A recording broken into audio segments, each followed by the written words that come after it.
Davis, California. Dick Sands, the Boy Captain, by Jules Verne. Translated by Ellen E. Frewer. Part the First, Chapter 17. Misgivings.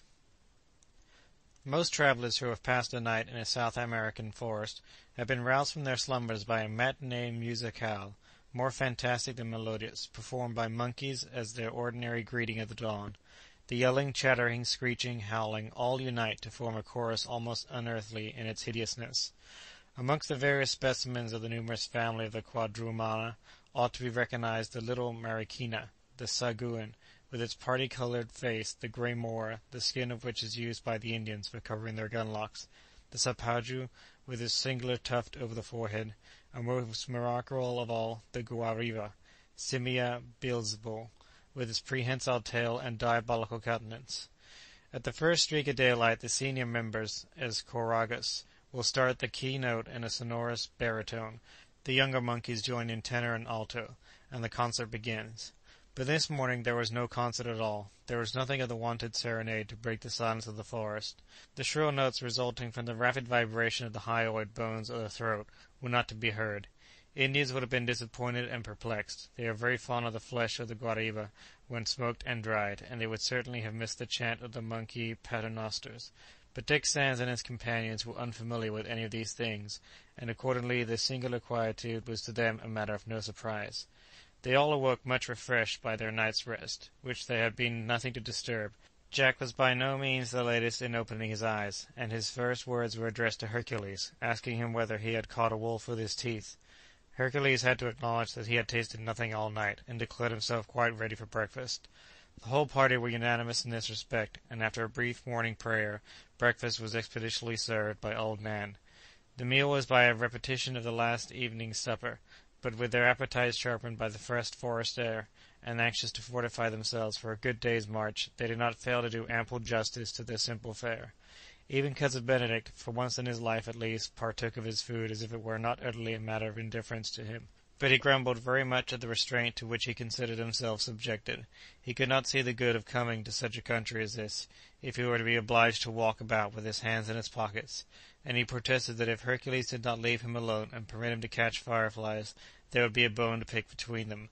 Hercules did not look very much alarmed at the threat.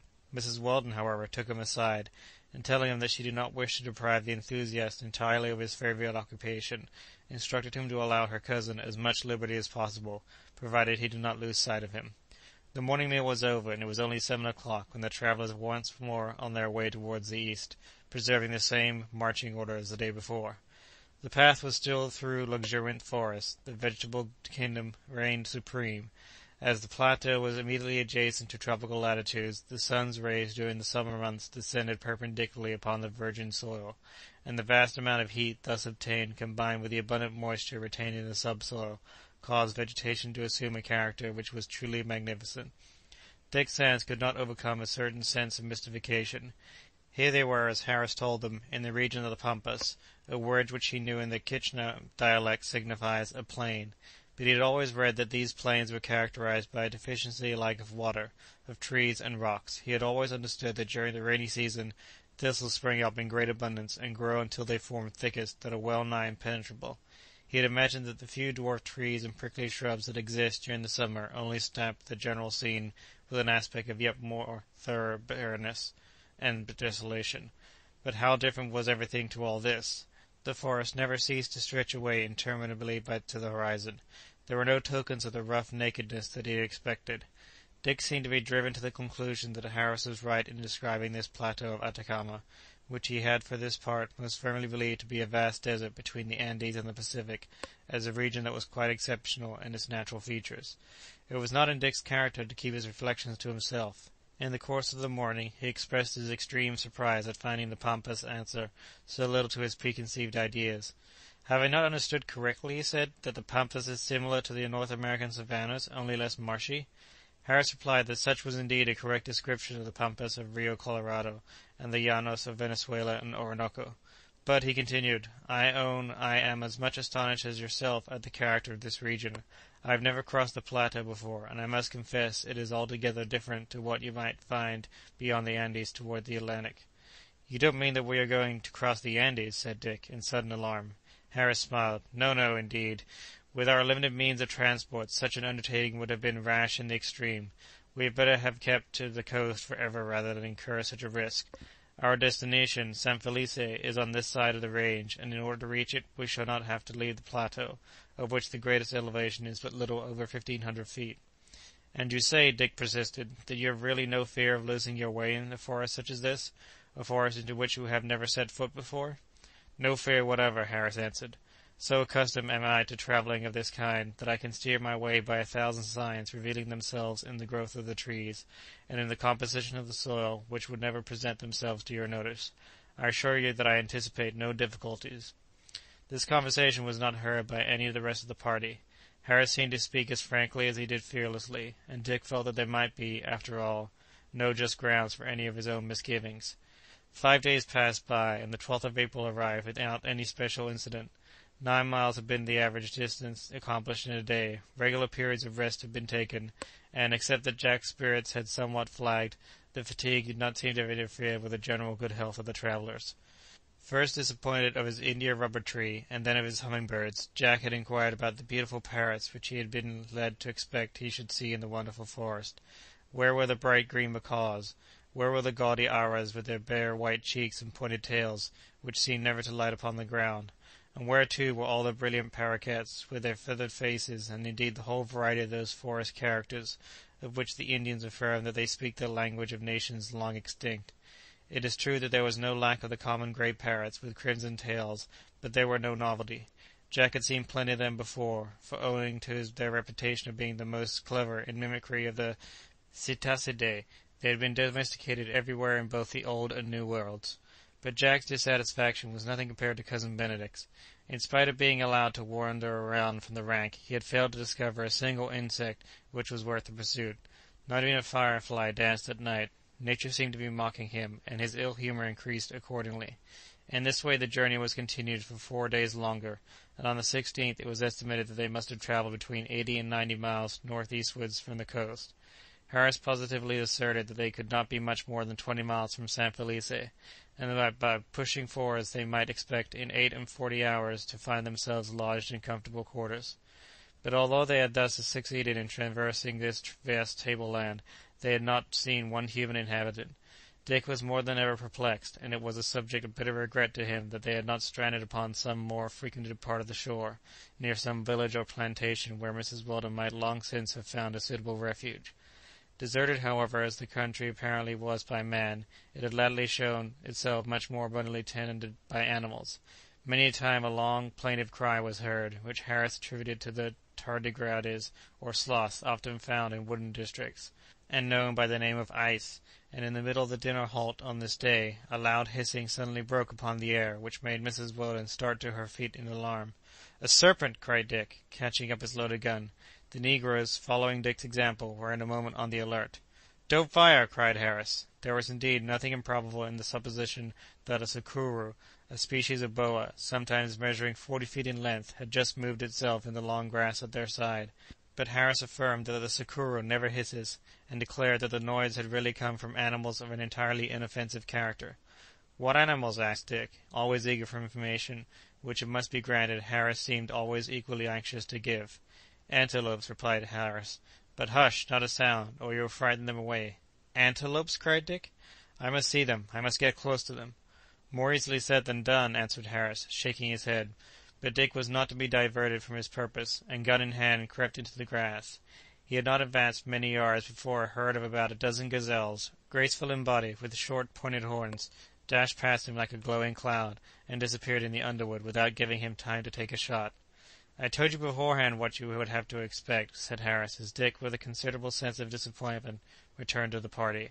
Impossible, however, as it had been fairly to scrutinize the antelopes, such was hardly the case with another herd of animals, the identification of which led to a somewhat singular discussion between Harris and the rest. About 4 o'clock on the afternoon of the same day, the travellers were halting for a few moments near an opening in the forest, when 3 or 4 large animals emerged from a thicket about 100 paces ahead, and scampered off at full speed. In spite of what Harris had urged, Dick put his gun to his shoulder, and was on the very point of firing when Harris knocked the rifle quickly aside. "They were giraffes!" shouted Dick. The announcement awakened the curiosity of Jack, who quickly scrambled to his feet upon the saddle on which he was lounging. "My dear Dick," said Mrs. Weldon, "there are no giraffes in America." "Certainly not," cried Harris. "They were not giraffes. They were ostriches which you saw." "Ostriches with 4 legs? That would never do. What do you say, Mrs. Weldon?" Mrs. Weldon replied that she had certainly taken the animals for quadrupeds, and all the negroes were under the same impression. Laughing heartily, Harris said it was far from an uncommon thing for an inexperienced eye to mistake a large ostrich for a small giraffe. The shape of both was so similar that it often quite escaped observation as to whether the long necks terminated in a beak or a muzzle. Besides, what need of discussion could there be when the fact was established that giraffes are unknown in the New World? The reasoning was plausible enough, and Mrs. Weldon and the negroes were soon convinced, but Dick was far from satisfied. "I did not know that there was an American ostrich," he again objected. "Oh, yes," replied Harris. "There is a species called the nandu, which is very well known here. We shall probably see some more of them." The statement was correct. The nandu is common in the plains of South America, and is distinguished from the African ostrich by having 3 toes, all furnished with claws. It is a fine bird, sometimes exceeding 6 feet in height. It has a short beak, and its wings are furnished with blue-grey plumes. Harris appeared well acquainted with the bird, and proceeded to give a very precise account of its habits. In concluding his remarks, he again pressed upon Dick his most urgent request that he should abstain from firing upon any animal whatever. It was of the utmost consequence. Dick made no reply. He was silent and thoughtful. Grave doubts had arisen in his mind, and he could neither explain nor dispel them. When the march was resumed on the following day, Harris asserted his conviction that another 24 hours would bring them to the hacienda. "And there, madam," he said, addressing Mrs. Weldon, "we can offer you every essential comfort, though you may not find the luxuries of your own home in San Francisco." Mrs. Weldon repeated her expression of gratitude for the proffered hospitality, owing that she should now be exceedingly glad to reach the farm, as she was anxious about her little son, who appeared to be threatened with the symptoms of incipient fever. Harris could not deny that although the climate was usually very healthy, it nevertheless did occasionally produce a kind of intermittent fever during March and April. "But nature has provided the proper remedy," said Dick, and perceiving that Harris did not comprehend his meaning, he continued, "Are we not in the region of the quinquinas, the bark of which is notoriously the medicine with which attacks of fever are usually treated? For my part, I am amazed that we have not seen numbers of them already." "Ah, yes, yes, I know what you mean," answered Harris, after a moment's hesitation. "They are trees, however, not always easy to find. They rarely grow in groups, and in spite of their large leaves and fragrant red blossom, the Indians themselves often have a difficulty in recognizing them. The feature that distinguishes them most is the evergreen foliage." At Mrs. Weldon's request, Harris promised to point out the tree if he should see one, but added that when she reached the hacienda she would be able to obtain some sulphate of quinine, which was much more efficacious than the unprepared bark. Footnote: This bark was formerly reduced to powder, known as pulvis jesuiticus, because in the year 1649 the Jesuits in Rome imported a large quantity of it from their missionaries in South America. The day passed without further incident. No rain had fallen at present, though the warm mist that rose from the soil betokened an approaching change of weather. The rainy season was certainly not far distant, but to travellers who indulged the expectation of being in a few hours in a place of shelter, this was not a matter of great concern. Evening came, and a halt was made for the night beneath a grove of lofty trees. If Harris had not miscalculated, they could hardly be more than 6 miles from their destination. So confirmed, however, was Dick Sands in his strange suspicions that nothing could induce him to relax any of his usual precautions, and he particularly insisted upon the negroes, turn by turn, keeping up the accustomed watch. Worn out by fatigue, the little party was glad to lie down, but they had scarcely dropped off to sleep when they were aroused by a sharp cry. "Who's that? Who's there? What's the matter?" exclaimed Dick, the first to rise to his feet. "It is I," answered Benedict's voice. "I am bitten. Something has bitten me." "A snake!" exclaimed Mrs. Weldon in alarm. "No, no, cousin. Better than that. It was not a snake. I believe it was an orthoptera. I have it all right," he shouted triumphantly. "Then kill it quickly, sir, and let us go to sleep again in peace," said Harris. "Kill it! Not for the world! I must have a light, and look at it." Dick Sands indulged him, for reasons of his own, in getting a light. The entomologist carefully opened his hand and displayed an insect somewhat smaller than a bee, of a dull colour, streaked with yellow on the under portion of the body. He looked radiant with delight. "A diptera!" he exclaimed, half beside himself with joy. "A most famous diptera!